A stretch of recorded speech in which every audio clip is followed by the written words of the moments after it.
রাসূল ডাকতেছেন, সাহাবীরা রে, আমার এই শহীদদেরকে দাফন করে দাও। শর্ত হলো গোসল দিও না, রক্তমাখা জামা কাপড়গুলো পাল্টাইও না, এই রক্তমাখা জামা সহ দাফন করে দাও। হাসরের ময়দানে আমি নবী এই শহীদগুলো লইয়া আল্লাহর আরশের কিনারে যাইয়া দাঁড়াবো, দেখাবো আমার উম্মতের মতো কেউ নিয়ে আল্লাহকে পাওয়ার জন্য এইভাবে কষ্ট করেছে।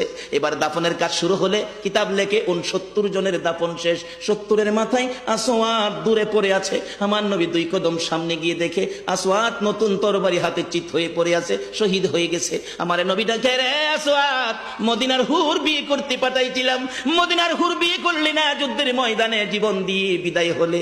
আসওয়াদ রে, নতুন তরবারিটা হাতে রে। আসওয়াদ একজন সাহাবী বলেন, হুজুর বিয়ের বাজার করতে এসে আপনি যুদ্ধে গেছেন, খবর পাইয়া বিয়ের বাজারের টাকা দিয়ে যুদ্ধের বাজার করেছে, আসওয়াদ শহীদ হয়েছে। আমার নবী ডাকে, মাবুদ আমার আসওয়াদকে তুমি কি দিবা গো আল্লাহ?